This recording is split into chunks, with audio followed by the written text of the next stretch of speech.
Ayan, ready na po si Astig para linisin ni Papa Ferdinand ng kanyang sugat. Ito po yung wound cleanser.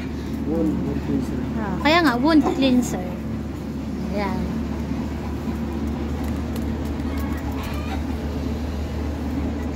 Bago po linisin ni Papa Ferdinand niya, nag-alcohol po muna siya. Alis kayo dyan, alis. Nagugas siya ng kamay, tapos alcohol. Snoopy, alis ka muna, Snoopy girl. Mamaya mo na yan. Alisin na.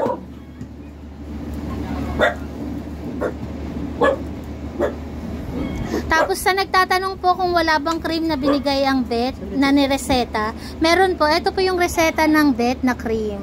Ayan. Kaya nga po nagganyan yung sugat ni Astig. Dati po kulay pula siya, ngayon nagkulay itim na kasi nga po. Sa tingin ko dahil dito sa cream na pinapahid ko. Kaya siya nagkulay itim. Kumbaga natutuyo po siya dito sa cream. Bait-bait ni Astig. Winisikan mo na maigi pa. 3 to 6 times a day siya. Pwede. Teka, tayuin lang natin ang konti kasi masakit. Tingnan. Bait-bait tayo.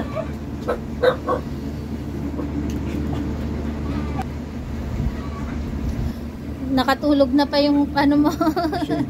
Ayos lang, at least mabait siya. Nakatulog na. Napainom ko na rin po siya ng gamot. Ayan. Okay na, pwede natin i-share.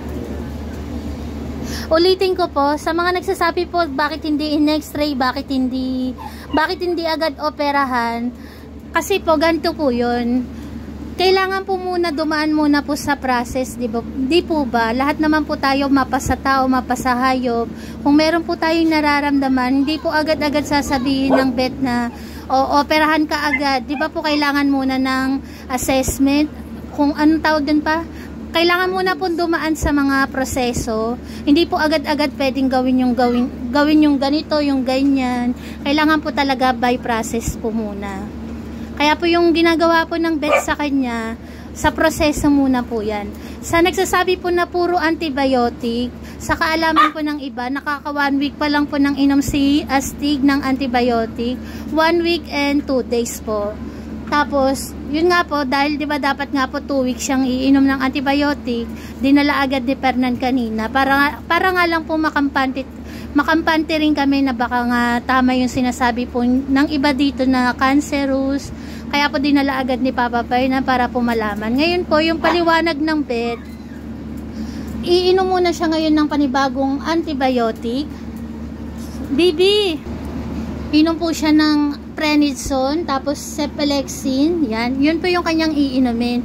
Ngayon, for 1 week din po yun. Tapos, 1 week din po na ganito, bibisikan ng wound cleanser sa kanentong cream.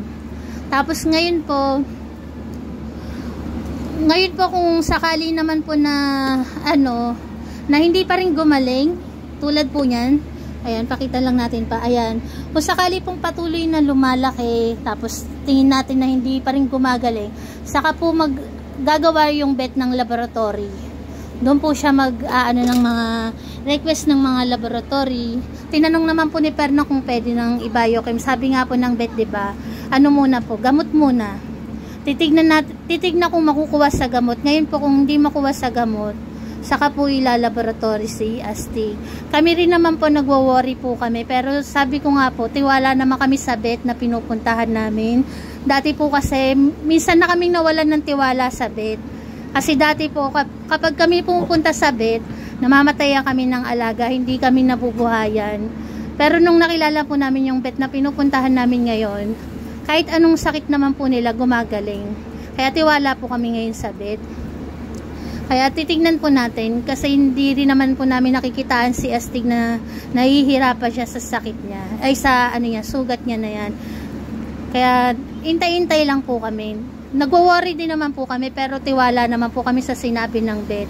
At nagdadasal naman din po kami na hindi po ganyan kalala yung sakit ni Astig.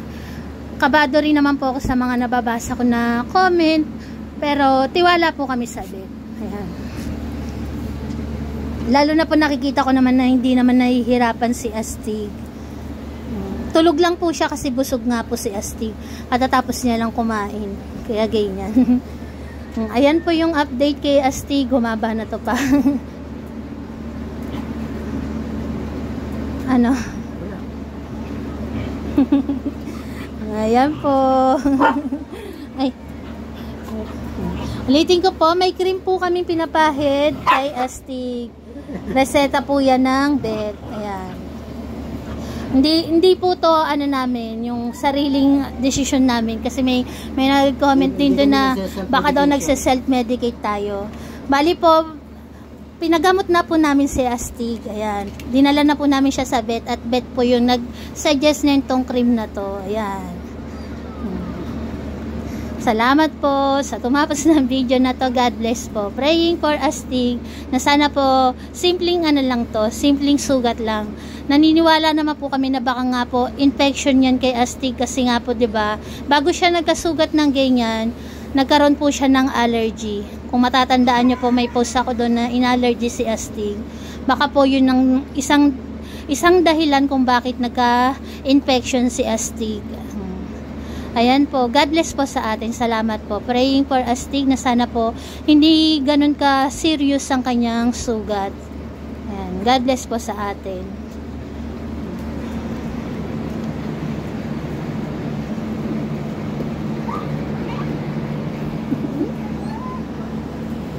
Baby Mayor, Pogi Mayor.